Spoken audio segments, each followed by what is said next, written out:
There it is. That really took a while to go live. It took a while. Yeah, we were sitting here in silence while it just, because God forbid we spoke. The anticipation was killing me.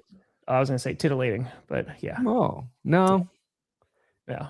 Is this show still titillating? Is Grossi Perna Show still titillating? I think at least half. So it is titillating. Yeah.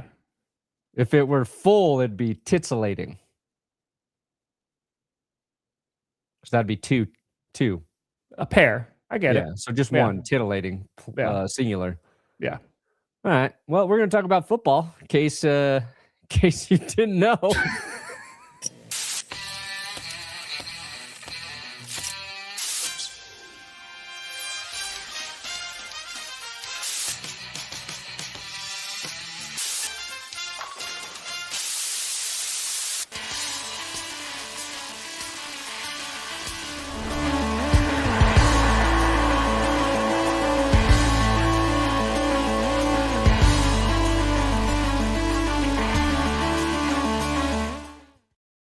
Oh, baby. We here. We tit.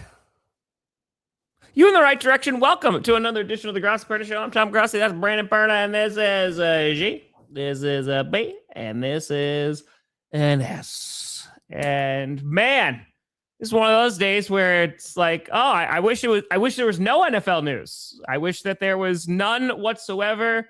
And we were just doing a Wednesday show. This is going to be the last Wednesday show we're going to do for a hot minute. I'm leaving for 30 and 30 tomorrow. But nope, there's news. There is news. There is big news for the Green Bay Packers, and it is not positive. No. We're going to talk about a few things. We're going to get to Josh Jacobs, talk a little Matthew Stafford, his extension, Mahomes, Patrick Mahomes back at practice, Derwin James gets paid. So there are some football things to discuss. We missed the Matthew Stafford extension because we weren't doing a show that day because it was somewhat recently. Yeah, it's been a while since we've done a show, huh? A while.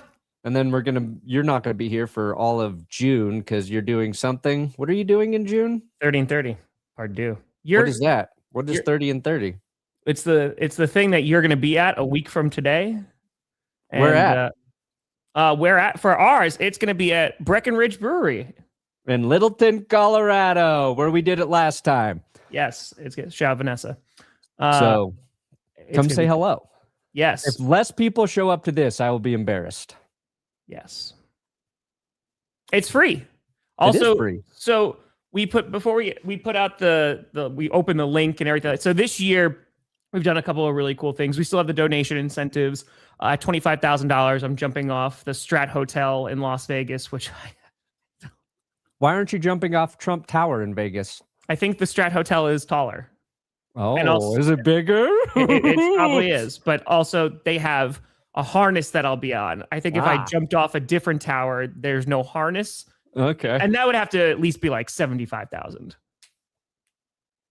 Yeah. To go harnessless? Yeah, just like a little bit more. Do a squirrel suit? Well, it's so funny because squirrel suits, they look really cool, but I hear they're insanely dangerous. Oh, very dangerous. Yeah, very dangerous. But we launched one of the twists this year is that if you do it through the St. Jude website, their link is it's pinned to the comments. You could vote on behalf of your fan base. And so all 32 teams, after opening it last night, all 32 fan bases have already donated. In the lead, the Green Bay Mother-Loving Packers.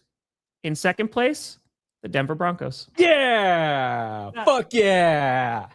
So, yeah, I was not anticipating this kind of reaction to start things off because, just put it out late. There was other things going on. We've raised over $16,000 already.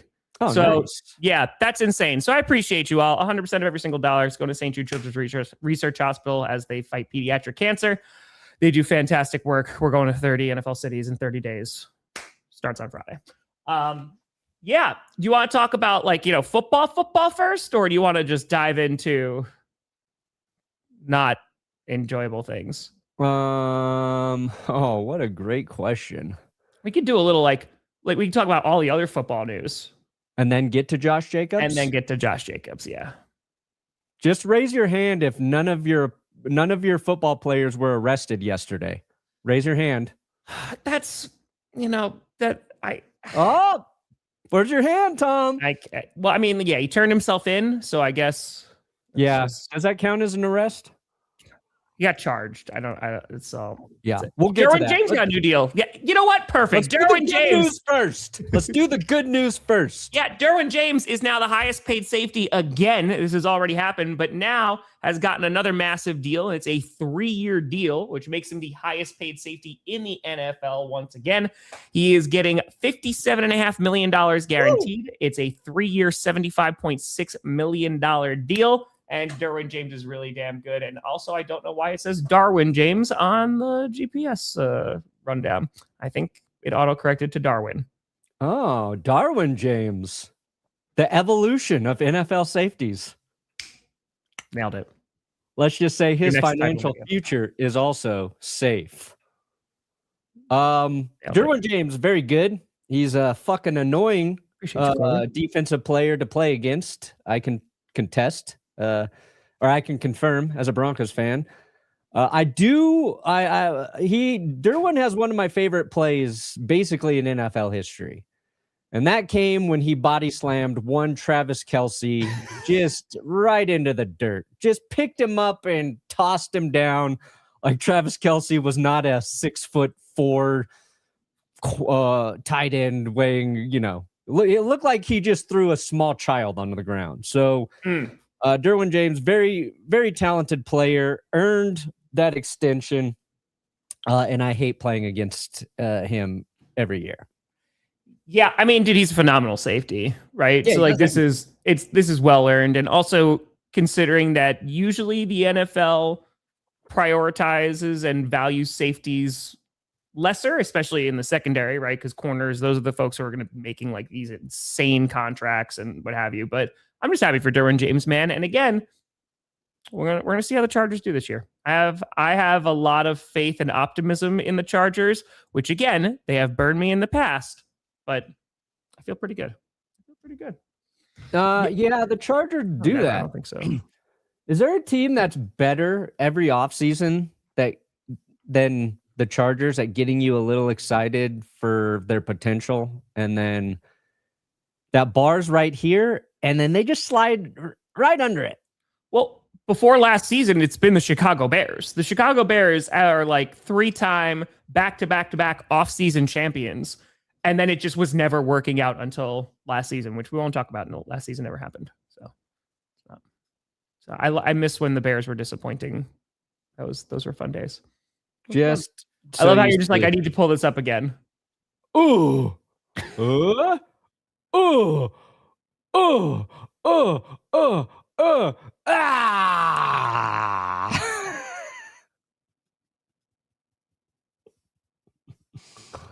I really appreciate the sound effects, and I would honestly say play by play, because I feel like there was a progression. Look, he's completely horizontal. You can basically spine buster him. Mm-hmm. Yeah. Arn Anderson would be proud. Derwin James Jr. just body slammed Travis Kelce. Technically, it's not really a body slam. It would be more closer to spine buster. Now, if he had him over his head and then did like an Alabama slam, now we're talking. We're talking. So, the same. Every team QB is on a 2026-27 prove-it year, except for NFL's golden can't complain children. What? Allen, Burrow, and especially Herbert. It's true. Well, I mean, yeah. But let's be honest. Like, what does Joe Burrow and Josh Allen have to prove? That Josh Allen won't throw turnovers in the divisional round. Okay, go through his whole playoff history. He's very good at not turning the ball over. He's played very well in the playoffs. We know Josh Allen is a great quarterback. We know Joe Burrow is a great quarterback. It's true. Those are guys who actually they need their team to prove it around them a little bit. Now you can be critical of their play, but I think they are. Herbert's different than those two, I would say. But Herbert also very good quarterback. But I think those are more like teams that just have to finally deliver when it matters. The Packers are in that same boat as well. That boat's got another hole in it, though, as it sinks in the playoffs. Before we get to that, there was a fun little typo that happened, even though the Avs were embarrassingly swept by the Knights after such a great series against Holy Minnesota. cow, man. First of all, Golden Knights. Hot damn. Because the Avs are really good this year, too. Yeah, they were the best team in the NHL, basically. Yeah, they're damn good. They're damn good. They just, woo, buddy. Yeah, that was tough. Yeah, but congrats to Cale Makar taking 4 shits during the game. Wow. 4 That's shits. pretty impressive. Yeah. Yeah, 4 that's such a short amount. I've done 4 in a day. Yeah. Right? But he did it on the ice, too. Yeah. But see you in a week, Vanessa. See ya. Why didn't you go to all the games? Because when you went to the game, they won. I know, I should have went to all of them. Vanessa, I emailed you. Did you get it? Did you get my email, Vanessa? She's like, no, I didn't. Check your email. In addition, Patrick Mahomes. So OTAs, are beginning a bunch of, I think there's like 8 teams that are starting their OTAs today, including the Patriots. Yeah, holy cow, man. And this is why Chiefs fans, when I'm like, oh yeah, we don't know, when Mahomes is going to be back, then you see this. I'm not impressed. That's pretty impressive, man. That's pretty impressive. I was doing the same shit at the same time with none of the resources after suffering the same injury as Patrick Mahomes. I'll tell you that. Tell you that right now. Oh, he's throwing a football without pads on. Big deal. Big deal. So Mahomes ready week 1? Maybe. He might be. Dude, if Mahomes actually plays week 1, first of all, it'll be insane. That Monday night game. That Monday night game will be a lot more exciting because Bo Nix, again, we don't know if either starting quarterback is going to be playing week 1 on Monday night. But he's got a knee brace on. He's got a sleeve on. I smart publicity for the Chiefs. But yeah, this doesn't impress me. Hey, congratulations. Let's go. Wow, there you go. Congrats. Hell yeah. Baby girl, that's the best. That's the best. Whoa. Oh God. Zoom into our faces. You were dadding it up this weekend. Yeah. Was it fun? What? I said you were dadding it up this weekend. Yeah, we were up in the mountains. Nice. Did you find yourself? I even bought a shirt up there. Look at that. Well, because if you didn't buy the shirt, then you didn't go. Didn't go. That's right. Yeah, it was fun. Congratulations. Did some riding. Horses? Side by side. Horses. ATVs. ATVs. Through the mountains. Me just ripping it like 60 miles an hour. Yeah, we went fast, crossed some big creeks. You know. Also, speaking of quarterbacks, before we get into not fun news, Matthew Stafford getting that $55 million extension. So now he's under contract for 2 seasons, this season and next season. I think it's a good deal, right?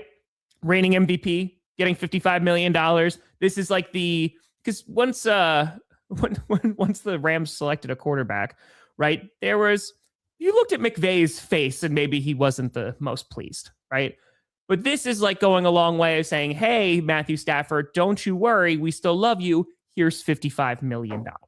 And this also gives them a window, for some quarterbacks to learn behind Matthew Stafford is he's probably not going to let go of the reins for the next 2 seasons. Yeah, he's with them for 2 years now. Yep. He'll make $100 million over the next 2 years. He gets the pay bump he deserves for being, MVP. Yep. It's a smart move for the Rams. The 2-year window makes sense. And if he's still playing well through 2027. Like, he's going to get another extension. Mm-hmm. Stafford, to me, seems like a guy who's going to play until he physically cannot do it, right? I don't think the desire is gone. Sure. And even though they drafted Ty Simpson, if like Stafford is still throwing, 35, 40 touchdowns a year, this won't be his last extension. No. There were some people who tried to make like this into a negative thing, like, and I don't understand it. They're like, oh, it's just 2 years. That's all they're going to get with Stafford. And then it's Ty Simpson's. They're like mad that it would be Ty Simpson's job after 2 years. And then there are people who are mad that they paid Matthew Stafford and drafted Ty Simpson because they wasted the draft pick, which I get being a little more angry about that versus the opposite. But Stafford will probably go down as one of my favorite quarterbacks I've ever watched. That's fair. He's just he got the recognition last year for playing really well. He's one of those dudes who was just really talented in bad situations. And then he got to the good situation, got the Super Bowl right away. Mm-hmm. And now the Rams have been very competitive. Every year they're a perennial playoff team. They had a chance to get to the Super Bowl last year. Didn't, because they ran into the champs. But yeah, I like watching him play. And it's funny. Did you see like that Aaron Rodgers, John Elway debate stuff on socials like last week? Yeah, it was over the week because I was back in New York. So like I was barely on, but I was watching. Every time I would go on my feed, they would be comparing John Elway and Aaron Rodgers. And yeah. Because I think it was Wilbon said something about like he would take John Elway over Aaron Rodgers on PTI or some shit. And it started maybe one of the dumbest debates I've ever seen. And it's like, if you want to say like, hey, I think Aaron Rodgers is a better quarterback than John Elway, that's great. You can make a lot of arguments to back that up. It's true. But like, it always just turns into this quarterback's better and that other quarterback actually sucks. They're actually terrible. They've never played a good down of football in their life. Yeah. It's like, actually, I like this guy, so fuck that guy. That's true. So, and I think it was Sam. Yeah, Monson. It's true though. Screw John Elway. Because Super Bowl fair. I get Packers fans; they have some animosity towards Elway. What I really love is like anytime Elway gets brought up, it brings Chiefs fans out of the woodworks to be like, he is the most overrated quarterback in NFL history, and somebody needs to say it. And I am brave enough to take it stand. And there are always people who didn't watch him play. They're the box score merchants. It's funny though, and I agree with Sam. Like they were both very good in their primes. These are excellent quarterbacks. And if you want to take Aaron, fine. I would take John Elway, but that's because it's fair. I mean, Aaron Rodgers shaped my childhood. Damn it, that's very fair. Very fair. I would be curious to see, like, and I think somebody's saying like Elway, Rodgers, Marino. Like, if you want to compare Elway to somebody, compare him to Marino and hype up Marino, who was an insane passer ahead of his time, ran the offense different. But I would love to see John Elway play in today's NFL. He also played with Dan Reeves, and they didn't like each other for the last couple years. And Reeves did not want to run an offense that allowed Elway's skills to thrive, right? And he played through. If you watch the Netflix Elway documentary, which was a nice fluff piece, the one thing I forgot is the shit kicking he took. Like he just got beat up through his career. And when you look at older quarterbacks. Like, I think that's the thing. If you go back and watch any older quarterback, the thing you have to respect is how not protected they were when they played the game versus even Aaron Rodgers. Like, after that injury, they changed some rules. It's like the Aaron Rodgers rule that gravity is now bad. Which was funny because Clay Matthews was the guy who kept getting penalized right after that. I'm very aware. I'm very, very aware. That was one of the most annoying things I watched. Dude, it just gets a fight. It was like back-to-back week. It was not. That was not a fun season. It was like, this is blowing up in their face the wrong way. But anyway, But you're 100% correct because it was a completely different game. Completely Brett Favre played through a ton of injuries. That's a very good call. Like, dude, Favre was insane. Favre, insane to watch play. Elway, Marino, Steve Young, all those guys. It's Troy Aikman, who people love to shit on for his stats, but go just like the concussions Troy played through. Like, all that shit is crazy. There's a very famous, here we go. Real quick before we jump into other stuff. This is and these are real injuries, not Ben Roethlisberger showing up to practice with 40 ice packs taped to his body for attention. Suck it, Steelers. It's this. Nope. Why does it always do that? Stop it. Stop it. This one. So, like, this is the injury report between the Packers and the Colts. Brett Favre, sprained foot, sore neck, twisted knee, hyperextended elbow, bruised ribs, bruised quadriceps, bruised thigh, swollen cheekbone, mangled throwing hand, is listed as probable. Yeah. I'll play. I've never seen mangled throwing hand. He's coming out with a claw, and he's like, don't worry, I'll still throw for 3 touchdowns. It'll also be 3 interceptions. But yeah. And this is why Brett Favre had an addiction to painkillers.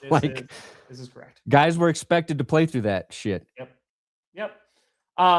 So that's not fully correct. It's not that the Bears are no longer interested in staying in Chicago. It's that this is where, so there is this constant battle that's going on about where the Bears' new stadium is going to be, right? It just seems at the moment it's either going to be in Arlington Heights or it's going to be in Hammond, Indiana.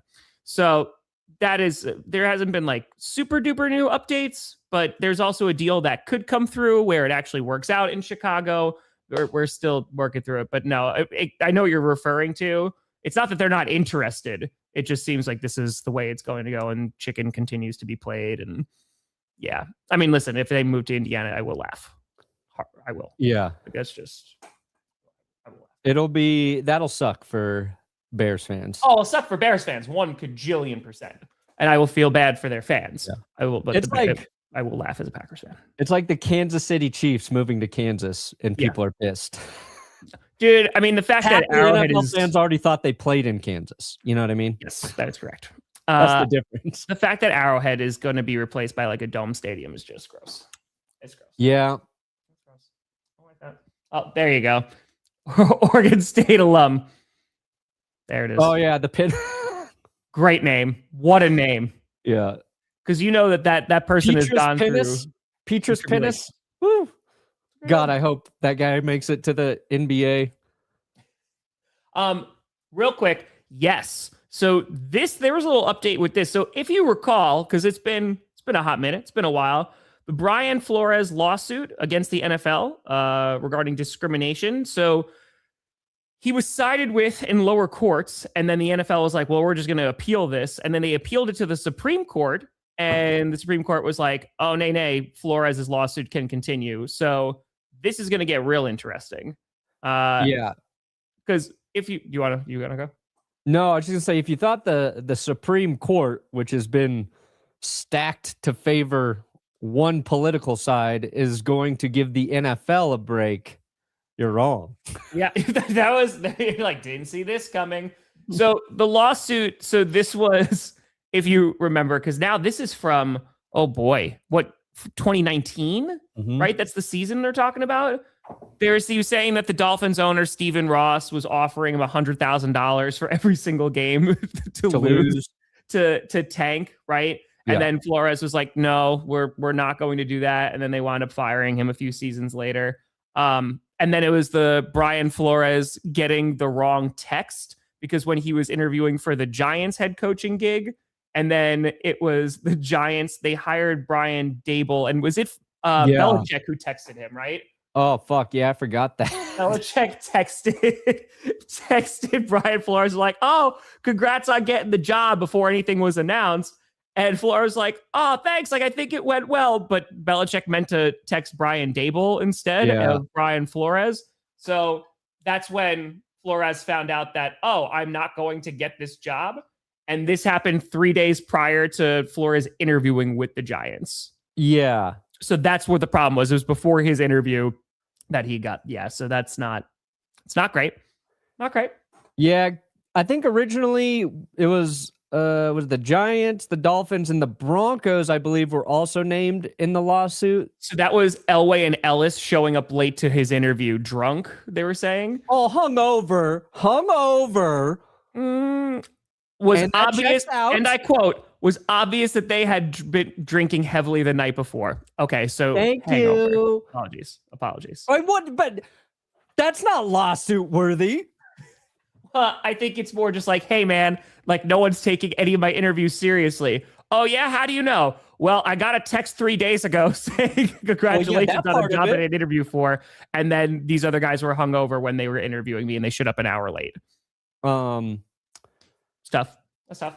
If John Elway was not out drinking the night before your interview, that's a greater sign he was not taking the interview serious. Okay?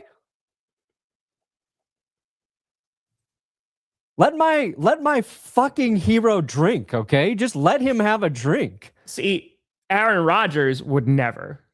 No. He might say, actually, our interview process is a little bit more in depth, and they go into a tent and do ayahuasca together. Yeah. Which honestly, if you want to get to know a person, right? I feel like you're really gonna learn about that head coaching candidate. Dude, I would love for Aaron Rodgers to be a GM one day. Be great. And he's like, after looking into your soul, I've decided this is not the right job for you. I have no doubt that one day you'll be ready to handle this responsibility, but your journey does not allow for this at this moment. Honestly, it'd be the greatest thing. Yeah. Ever. Aaron Rodgers really is an enigma too, because like part of him is that I don't know, that spiritual hippie, but he's also the opposite spectrum of that, I think, at his core. Yeah. Like he's trying to just like he's two completely different people to me. Yeah. I do like looked into his soul. Yeah. Yeah. It's just like, he would definitely look into your soul. My third eye, he definitely would. Right. The first interview question would actually him just staring at you for 20 uninterrupted minutes. Yeah. And you go, now we can begin. And then he would throw you under the bus the moment you did not fillet his ego. Yeah, we'll see, Gary. We'll I don't know if I'll get called for that one, but we'll see. Yeah, so let's here we go. Let's talk about it. So yesterday, there was some rumblings over the weekend that there was something that was going on regarding Josh Jacobs. And yesterday he turned himself into the police. So into Hobart Lawrence PD. He faces, are you pulling it up right there? Hold on. Do you have the list? I think it's like Pelissero who had up there. A bunch of them tweeted the charges? Yeah. There you go. So nice and blurry for you. Yeah, nice and blurry. There you go. Yeah, that's a whole different. So one of the things that he is facing is a felony charge. So there's a few other charges. Again, he turned himself in yesterday. Through a statement through his lawyers, he's denied everything. But it's battery, domestic abuse, criminal damage to property, domestic abuse, disorderly conduct, domestic abuse. He had the intimidation of a victim. And here's the felony is the strangulation and suffocation. So just at a glance, holy God, not good. Awful. Obviously, anytime like these kind of stories come out, and they unfortunately do happen way too often, right? It's like, okay, first, thinking about the victim and how awful this is because the act is awful. It's very easy not to strangle people. Don't strangle people. There's your PSA for the day. And two, now it's going to be, all right, well, now we have to let this play out. Because if this is true, right, his lawyers have denied everything. The Packers put out a statement saying, hey, this is an ongoing legal situation. We're just going to kind of let it play out. We are aware of it, just very boilerplate stuff.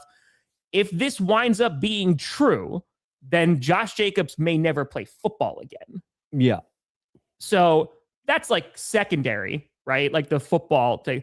This, just as a fan of the Packers and a fan of like Josh Jacobs, holy God, man, did not see anything like this even stemming from him of like being a kid. This is not fun. This sucks, man. Yeah. It's a shitty situation. And I think like this is a good thread on it. I think kind of breaking down like all the different things that could play out. Where was it here? This is the thing, like Josh Jacobs' attorney, and what they point out here is they have important evidence that is not yet made public. We don't know what that is. We don't know if that's real. Like, sure. But if Josh Jacobs and his attorney have evidence that can prove his innocence, then that's what we're waiting to see in this situation, if we get to see it. Sure. Because the other thing it points out, there weren't any witnesses. It's just Josh Jacobs and the alleged victim at this point. And,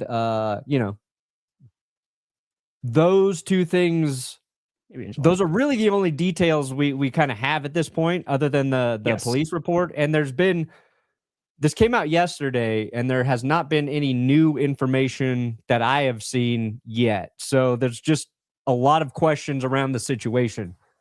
Well, because it happened, I think they said the 23rd, right? Yeah, so it happened over the weekend. Over the weekend, right? He turned himself in yesterday. And again, we do have to just let it play out, which is very difficult in 2026, right? Because, dude, when I saw that, it was, this looks awful. The optics of this are absolutely terrible, right? Yeah. So it's a matter of, all right, legality, gotta let that play out, and the Packers are going to let it play out as well, right? He winds up getting convicted. That's a whole different story. And the Packers don't have to do anything right this second either, because they're letting this play out. Now, I will say, just as a Packers fan who have been watching the Packers for quite some time, this is like the Packers have gone above and beyond in the past to be like, hey, we won't draft a guy who even has remote character questions or character anything in the past. Even when they signed McManus, man, there was even from the fan base, but it was this is a little surprising just because they had some stuff in the past and allegations. And then with this, the Packers number one thing is they do not want to be embarrassed, and they do not want to have negative press. And this it does not look good. So they'll let it play out, and let the law do its thing. But just the optics of seeing that. Man. So for a team that doesn't want to be embarrassed, they've really done a bad job of that in the playoffs.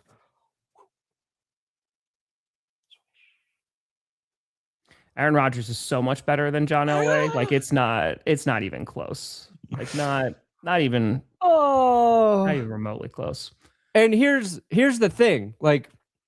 We just watched a similar thing play out with Stephon Diggs, where I believe he was accused of strangulation. Yeah. Right. Same accusation. And it took months for that to play out. Yes. It went to court, and then he was acquitted of all those charges on May 5th. So very recent. And so it's just one of those things you have to wait for. And it sucks because I've covered enough of these in videos where I've made the mistake of assuming something about any of these situations and been wrong. So I don't know. You bring up horrible if it's true. You hope it's not. Right. Because if it's true, then it's okay, if it's true, this is not even a conversation, right? Bye. You might also be facing prison time, and I'm so sorry to the victim this happened. But again, it's like you said, there was the Stephon Diggs thing where when that first came out, it was this looks awful. Yeah. And then court played out. And it's possibly a reason the Patriots didn't bring Diggs back, because that was still pending, that whole case. Not Herbert. I don't think Herbert has a ton to prove. Just stay alive behind that offensive line. Yeah, I think, dude, because the football element of it, right? Because a lot of Packers fans reached out yesterday, okay, what does this mean about the Packers? And it's all right, well, speaking strictly just on the football, Marshawn Lloyd is running back one, maybe, and he's taken 2 snaps. We still don't know if Marshawn Lloyd is real. I'm pretty sure he's real. We don't fully know. I'm just making the argument. I think Chris Brooks still on the team, but it's I gotta be honest, I didn't even think of that be honest, of like, Oh, hey, yeah, your running back depth is the depth chart after hearing this news. But yeah, man, I don't know how this is even going to play out, because this is probably going to take, because the Stephon Diggs stuff, when did that first get announced? Like with the that Chargers, was like during last season, right? So it took months and months for it to eventually play out. So like, I don't know, because it's before the season, I don't know if it's going to happen quicker. I don't know if it's going to be expedited. I don't know. Yeah. And the Packers are just going to kind of wait and see, as they said in their statement, because I think that's the only thing they can do. Yeah, and the NFL can wait for this to play out, or the NFL can do its own investigation now. They could use the commissioner's exempt list while this plays out. Yes. There's just a lot of unknowns at this point and how they'll proceed. Yeah. Because sorry. If Josh Jacobs misses time, Green Bay's got to look at some of the free agent running backs available, you would imagine. Najee Harris, Nick Chubb, Miles Sanders, Antonio Gibson, Austin Eckler, Chase Edmonds. Any of those guys, who you taking? I guess they probably take Najee Harris. I'm not. If he was healthy, that'd be an easy choice, but I'd love to take Nick Chubb. I just like that'd be nice. I like Nick Chubb. He had a few nice running games with the Texans. They've also pointed out James Conner or Trey Benson you could trade for with Arizona. And then there's another Josh in the news for the Packers, and that's one Josh Sweat. Tom, sure. You think there's any truth to the Packers looking into Josh Sweat for a trade to bolster your edge? I think it's lukewarm. Yeah, I feel like the connections are just being made because of Gannon. I don't know if there's LaFleur's, right? Yeah, so I don't know if there's actual, because I'm like scared that he's gonna go to like the Bears or something. Because if the Cardinals are like just gonna be like, all right, we're gonna start trading away guys. I mean, I'd be very happy to get Sweat. Don't get me wrong, like because he had 9 sacks with the Cardinals last season. He had 12 last year. 12? Damn. Okay, there you go. He had double digits. So. Oh yeah, get him right now. Yeah, I'd be okay. I mean, listen, I'm not going to cry, but I just don't know if they have the capital for it, right? Because I would imagine the Cardinals are going to want a first rounder, and we don't have a first rounder next year because you already traded away for Parsons. So I really don't know what his market is. I mean, I think if there's a desperate enough team that needs an edge rusher, they would give up a potential first. Yeah. I mean, I don't know what the compensation is. I think he has a strong market. Like, there are teams that are interested. What are you giving up for Josh Sweat, though? I don't know if that's a first rounder. But yeah, it's like without the Packers not having a first rounder, even if you're looking at, trading a second or third from, that becomes for Green Bay, it's a steep price because you don't have that first. If you're another team with the first round pick, you might gladly give up a second or third or some combination of picks. But yeah, he wants out of Arizona, which makes sense. Which makes sense. Yep. Now, if you are Matt, or if you're Mike LaFleur, are you doing your brother a solid to make that trade, or are you going, I'm not going to fucking help my brother? Fully dependent on their relationship. Yeah.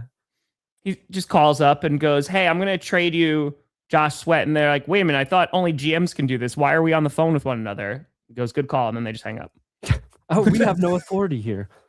We can't do that. I don't know. Yeah, so I don't know. I don't know if there's a ton of smoke there. Again, it'd be cool. Again, it's interesting to see what his trade value would be. Having 12 sacks, because he had a good run with the Eagles. So yeah, he's a solid player. How old is he now?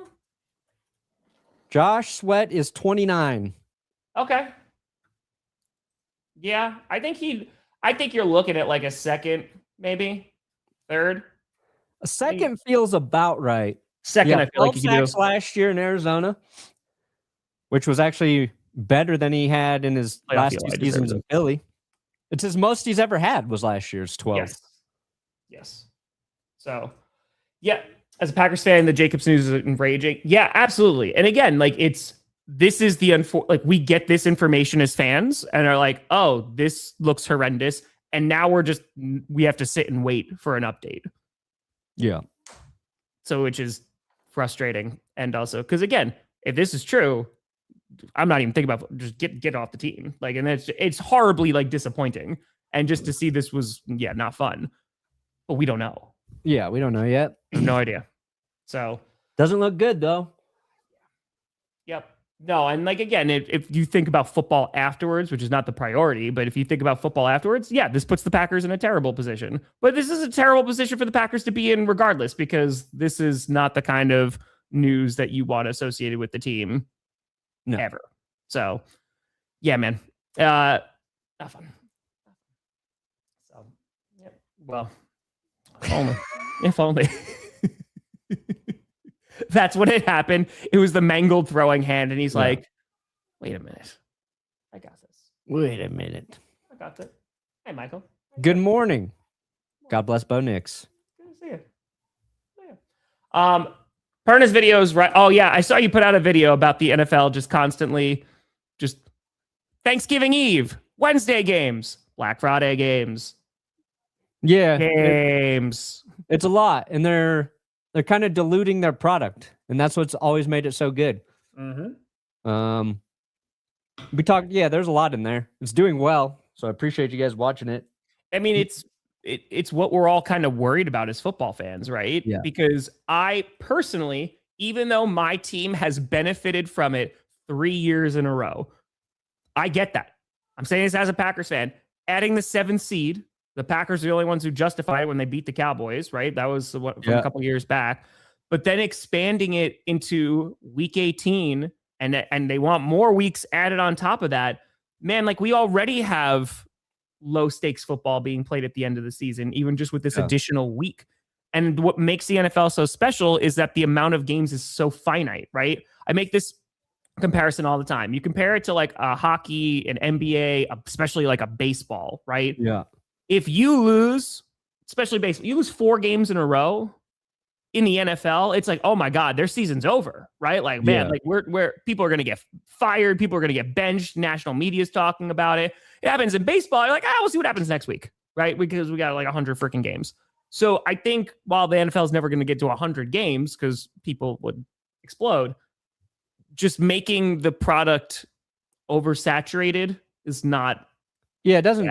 It's not heading in it because it's only just doing it for money. It doesn't help the product. It helps the bottom line. And the NFL doing $23 billion in revenue right now. And the fact that doesn't feel like enough is, I think, annoying to fans.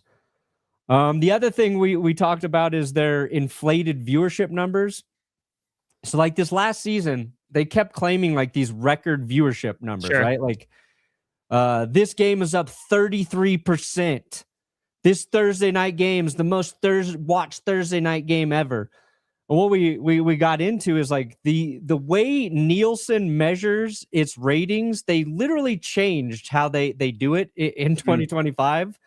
And the NFL was somebody who pushed them to change it. And they started counting like out of home viewership.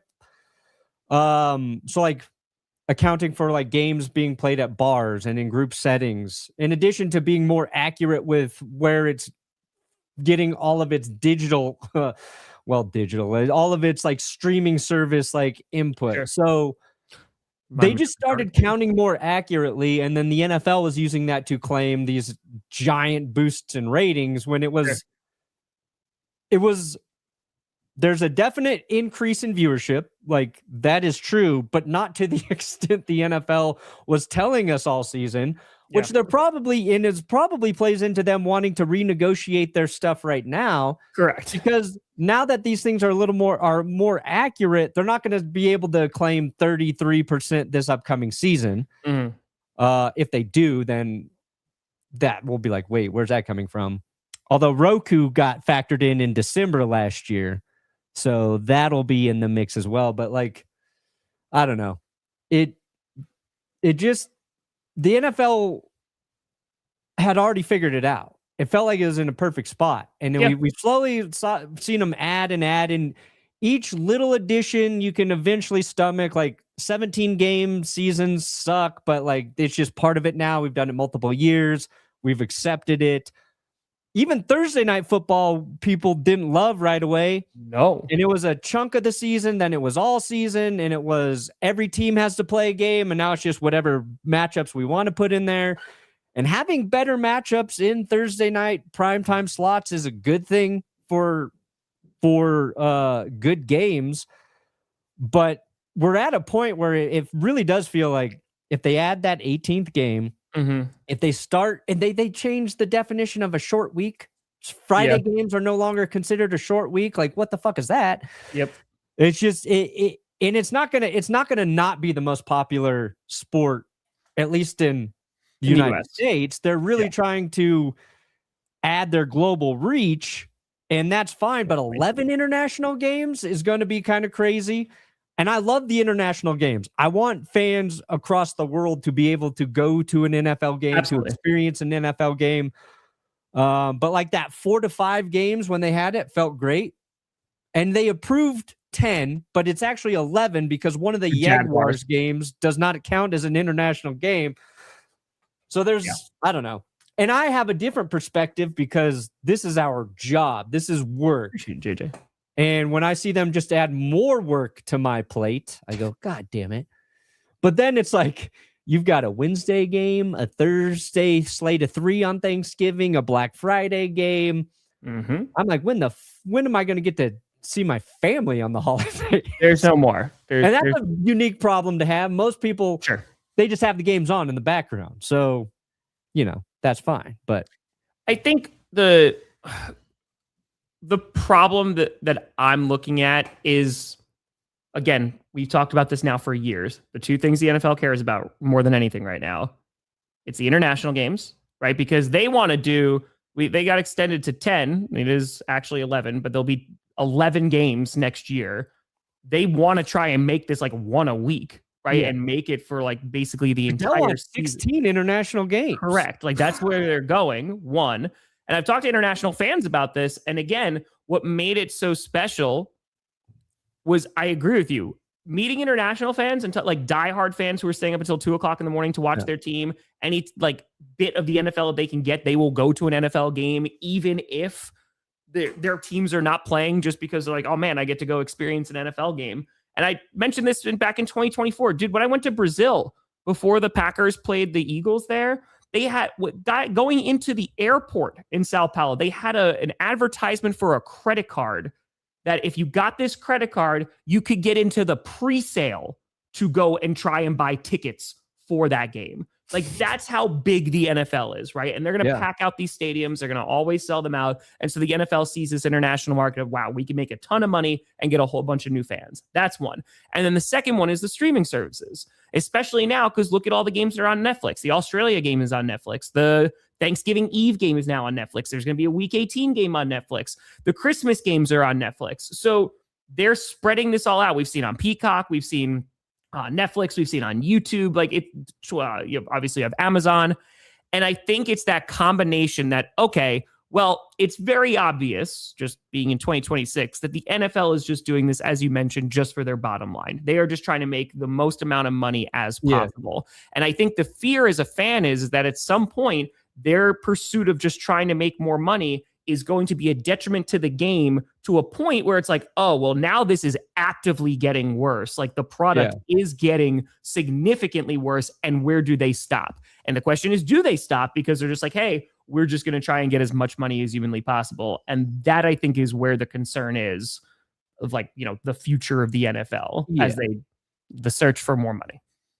Yeah. And it's not going to be like it's a weird debate to even have, because if they continue down this path, it will get a little bit worse, but not enough worse where people will stop watching. And the NFL knows that.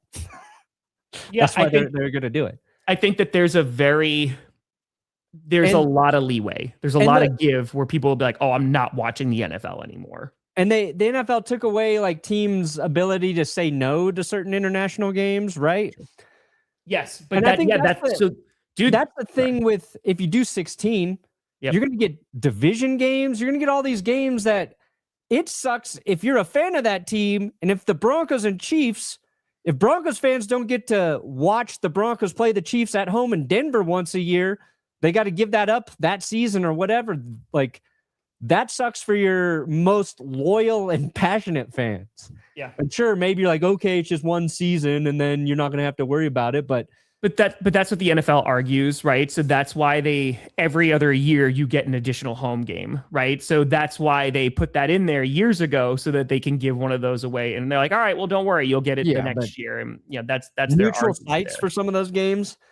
Also, if you're doing 16, you're going to have multiple international games at least a couple of the weeks, because you do not want a week 16 or 17 game played on a neutral site in a different country when you're trying to have teams trying to get into playoffs. Enjoy it, Jabba. No, you don't. And again, there is a very anti international games, and I'm very happy, as you mentioned, that international fans get to experience. It's a very cool part of what they're doing. But dude, don't need that much. Last week I was on a podcast talking about this very point, with international fans going this is going to get oversaturated at some point, because what made it right, you want to make it the most accessible possible, because there's so few games. Those ticket prices are insane, and the way to get tickets are really difficult. And so only the fans who have a ton of money are going to be able to go. And so that's nice that will hopefully shift, right, where it'll be a little bit more accessible for folks. But it comes at the cost of, all right, well, now we're in double-digit international games at this point. And yeah, you mentioned no one wants to do that late in the season, where it's all right, well, now we got to get on a flight, and play on a neutral. Yeah, that's not. My problem too is also, if they're going to do this, some of these international games aren't challenging enough. I want the NFL to build a stadium in the middle of the Amazon jungle. Rainforest. Yeah. I want the journey just to get to the stadium to be threatening to every single player's life. They have to spend multiple nights in the Amazon surviving the elements just to get to the stadium. Give me one in the middle of the Sahara Desert. You know what I'm saying? Yeah. Let's up the ante. Let's really make this it should be Fear Factor the whole week leading up to the game. Naked and Afraid. Yeah, all of that. Got it. Naked and Afraid, Fear Factor. Talk about ratings. You'll get them. Patrick Mahomes, naked, rolling around in the sandy Sahara Desert. Now, are they playing during the day where it's really hot, or at night when it's really cold? I don't care. Whatever. It's actually a 4:25 p.m. Eastern game, so it's you get both. Wow, scorching hot, and then see you next week, boss. Let's up the stakes, is what I'm saying. Ooh, first baby due in October. Let's go. Damn. You mentioned keeping separate space lives for marriage before, and that has been the spot on so far. There you go, Perna, with the separate advice. Space. I don't remember mentioning that. You said that you go and live in a separate home at times, and you just stay there, for a few weeks just to get some space. Yeah. Just independence is good. Look, my best baby advice is how you tackle sleeping. Those babies wake up. And then you tackle them to go back to sleep. Jess and I just divided the night in half. I take the first half of the night. She take the second half. That way she can go to bed. When the baby would wake up at 11 and 2 a.m., I take it. After 3 a.m., she would go in and handle the baby. And that at least gave you a good stretch of sleeping. That's nice. That's a good shift on and off, right? Yeah, because when you're that first week or two, you don't know what you're doing. Both of you will be up. Why are we both in the room with the baby? Just divide and conquer the night. You need to sleep. Your wife needs to sleep. I like that. So that's my advice. Extending season removes some parity as it removes some randomness by shortness of the season. I mean, at the other thing too is injuries, man. Right? It's just when we talk about with Thursday night football, and I would make a strong argument that this past season was the best Thursday night football has ever been. And it was okay, now it's maybe teams are starting to get into a rhythm. We're playing on a short week. Okay, the games are getting better, more exciting. And then I just don't want that to get worse, Yeah. right? Like where it's like, okay, well now here's another thing that players need to get used to, and it's going to take a few years for them to get used to until like we start getting some returns on like, oh, the quality is actually okay. I don't know. Like like you said, they had it so perfect. Like I love the 17 weeks. Like every game meant something, and you kept it moving. If you wanted to make an additional playoff spot, sure, okay, give them another playoff game, make it exciting. But I think they had it, man. Even last year, very competitive season. It was a very good season of football. Yes. And even the last week was pretty meaningless for a majority of the teams. Yep. You know what I'm saying? Like, yep. See you in Baltimore. But see you in Noah. Yeah, that was the Jackson Dart. So we were asked about that before with Jackson Dart. So Jackson Dart introduced Trump at was it a rally or it was just I don't know where he was. And then Abdul Carter like retweeted, it was like, I thought this was AI. What are we doing? And so then Giants fans were like, oh no, like it's the off season, man. Like, can we just go? Apparently they talked about it. Packers fans were like, hold our beer. We got a real problem to worry about now. Just like, oh, hold on. We got you. Oh man. Perna visiting Colorado this week. What's a good bar to hit up? Well, I just drink at home. Just like I just drink in my basement. Going out to bars? I don't really know. I'm past the bar phase of my life. Are you gonna be in Denver? Go to the DNVR bar where they do the DNVR stuff. Hey, there's a great place called Tom's. Yeah, Tom's. If you're gonna be here on the 3rd of June, which is next week, if you're here the 3rd of June, come out to Breckenridge Brewery in Littleton for Tom and I's fan meetup while Tom Grossi raises money for St. Jude's. Breckenridge, that's a great, go to Breckenridge Brewery. It's a great place. Not only a bar, but I mean, they have lots of great beer. It's a brewery. It's a cool environment. The weather's good. They got a great outdoor area. Breckenridge Brewery should really be paying me to say all this. I love that place. We've gone there several times. It's a dope space. Go on a Saturday, take the kids. They can run around outside. Boom. But it's not in Denver. It's in Littleton. So it's kind of, it's out in the burbs. Let's go. Okay, Chen. Good luck on that job interview. Let's go. And then the other question was asked about like how if Jacobs is not there for the season, how this impacts the Packers. Yeah, negatively. Like there's no positive that has come out of this. RB1 is gone.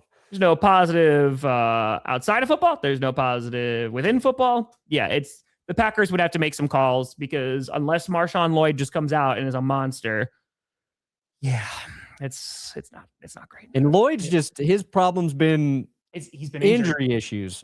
Yeah, all like weird soft tissue injuries, right? Like groin, hamstring. Pulled your groin because your hamstring was so pulled. It's not great.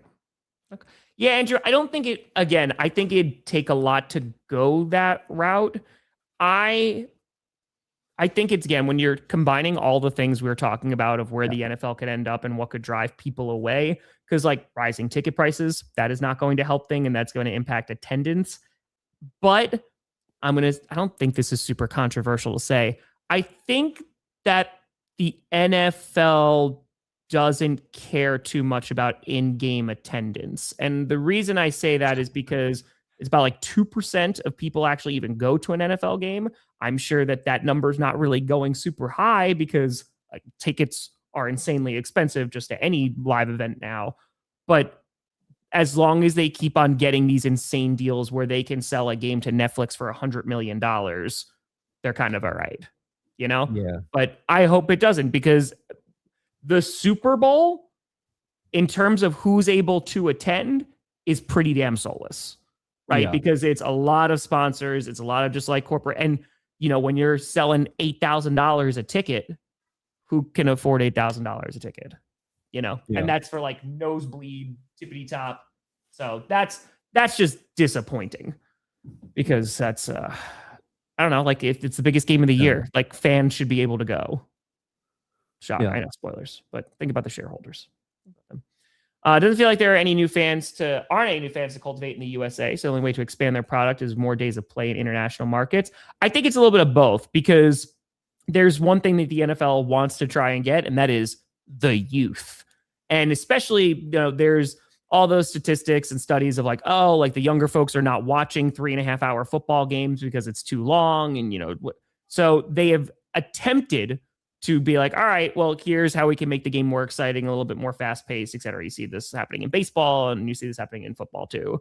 But yeah, I think it's also just because there's a lot of people on this planet, and the NFL is like, hey, if we can get them to watch the NFL, we're going to make a lot more money. So, that's here. So, yeah, again, Catalyst, what's jeopardizing their health is increasing games. You have to turn around and play on a Wednesday. Like for the Packers this year, Brandon, like they don't have a full bye week, but they get these 2 like mini buys that are going on, because they have the bye week 11, and then they're playing on Wednesday before Thanksgiving. And they play, like they have more time off, I think, between the week like 12 and 13 game than they do on their actual bye. That's weird. But yeah, I don't know, man. I hope it doesn't go that route, and the NFL is like, hey, we've made enough money now. It's never going to happen, but it's just, all right, well, how far are they going to take it? NFL players sleep on a bed, and the floor is filled with Bushmasters in the Amazon. There you go. Hey, see? People will watch. My idea's catching on. The ratings. We're flying to Nepal, and we're playing at the base of Everest. There we go. Well, Perna, what do you got coming out today? Probably Josh Jacobs' video. There you go. I have been wanting to make this skit for 2 weeks. I don't know if I can, but today's the last day I can get this out, because I'm leaving tomorrow on a 6 a.m. flight to go to LA. Filming for 30 and 30 starts on Friday. Every single fan event has been posted on YouTube. I'll be out on Instagram today too, either via the video or community tab. We've raised over $16,000 so far for St. Jude. Yeah, I'll be on the road for 30 days. We're going to 30 NFL cities. 30 days. Come out to a fan event. They're dope. I'll see Perna next week at Breckenridge in Denver. It's going to be great. It'll be fun. It's going to be great. So, but folks, appreciate the hell out of you. I'll be seeing you on the road. Thanks so much for watching. I'm Tom Grossi. That's Brandon Perna. That's GPS. And you have been navigated. And you reached your destination. I'll see you next week, Brandon.